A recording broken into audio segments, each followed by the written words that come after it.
to step out of my comfort zone and do some things I don't normally make. And I'm going to do a crepe today. And I'll probably do one with, say, cream on glaze or cream sauce and covered in chocolate. That sounds pretty good to me. Anyway, the crepe batter that I'm going to make is very, very simple. And I'm going to show you it's a food processor crepe batter. And I'm going to start off here with 1 cup of flour in my processor, and I'm going to turn it on. And the food processor is literally going to sift it for me. So I do this for 1 minute. In the meantime, I have 3 eggs that I've got at room temperature, and they're over here. I also have 1 cup of whole milk, and that's sitting out over there. It has to sit out for 5 minutes. It needs to come to room temperature. The other part of the ingredients, are salt and melted butter, and this is going to be quite easy. So this is going to go, like I said, for about a minute, and literally sifts the flour. I'm going to stop it here. We're going to go ahead and add the milk.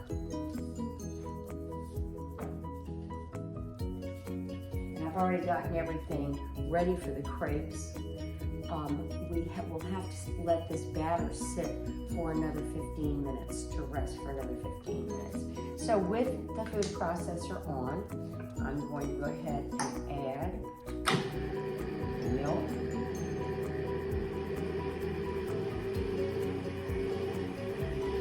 There we go.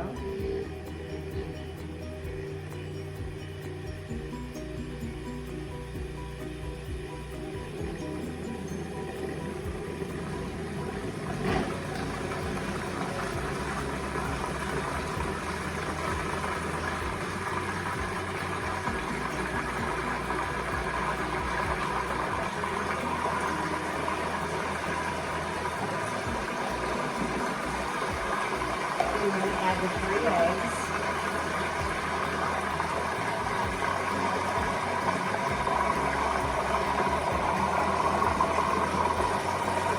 We're going to let them go for about 30 seconds.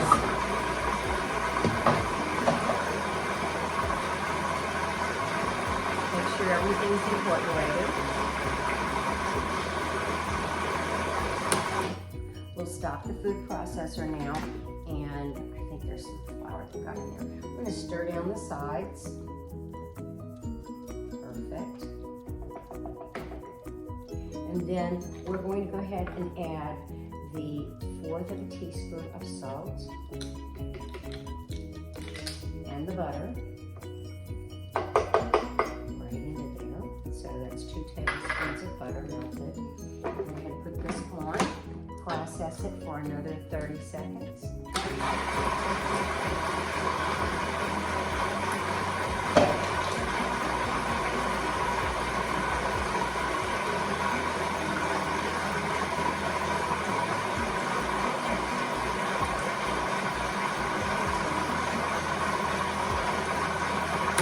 And we'll turn that off. It is going to be a very thin batter. It's not like a pancake batter. It's going to be a very thin batter. If you find that it's too thin, you can add a bit more flour. But basically, that's all there is to it. I'll come back when I start making them, but as I said, this has to sit for 15 minutes. So we're going to give it a break. I'm going to straighten up the kitchen a little bit, and then we'll be back with you. Okay, we're back. I've let my batter rest for a little bit over 15 minutes. It's sort of thickened up too a little bit. I have my Staub crepe pan on, and I'm going to turn the fire down. I've got it heated up. I have some oil in it. I didn't use butter. I have some just regular vegetable oil. And I'm going to start to make my first crepes. So I've got my little crepe roller here, and I'm going to go ahead and start in the middle and put some on there. Then I'm going to come around and I'm going to press this down. It's going to need a little bit more, I believe.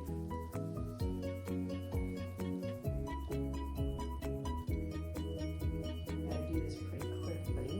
You want to make sure the fire is not too hot.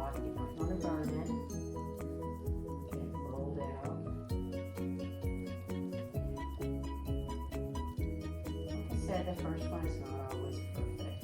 Sometimes the first one sticks. So this is, I didn't get it all the way to the edge, but I think this one will be hopefully good. So see, lift off. Not yet, no, wait a couple more seconds here. And as I said, keep it on low to medium heat, and you will do this. We're going to see if we can get turned over, and then we'll brown a little bit of color on the other side, and then we'll put it here in the pan that we have ready.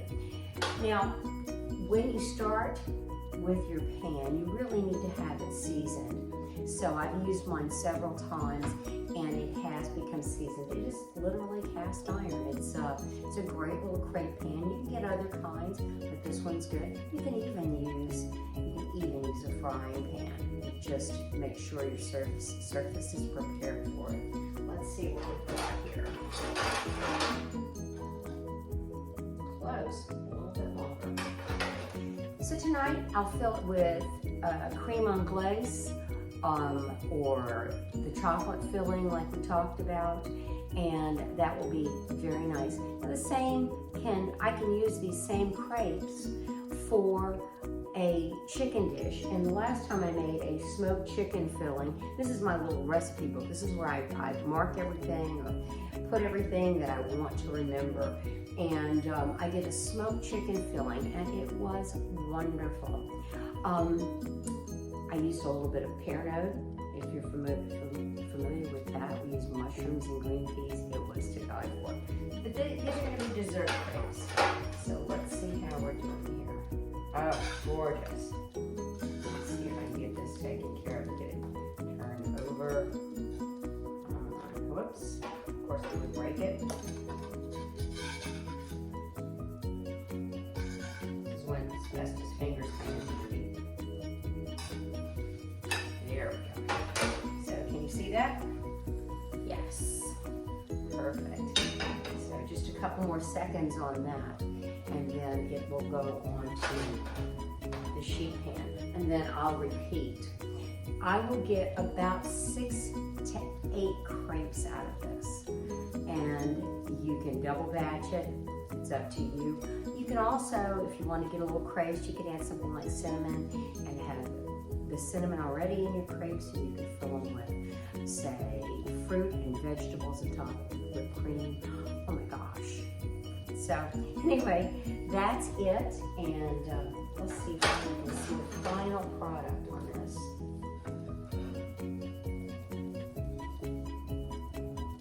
There it is. We'll go ahead and take this out. See how it's slid out just like that, and it just cools. And then we'll go ahead and we will do one more. We'll start one more. Remember how we rolled it out? Nice and easy. Try to get the batter even. Beautiful.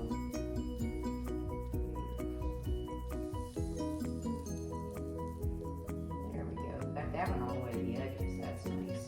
Okay, and we'll just let it sit for a minute. Anyway, that's how we do it, and we will visit with you again. Thanks for stopping in.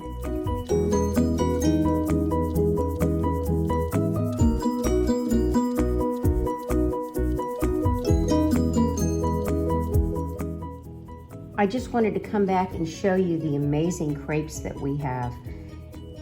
They are really nice. This one did kind of break in the middle, but most all of them were amazing. So we will have something really, really good tonight. And the neighbors might too.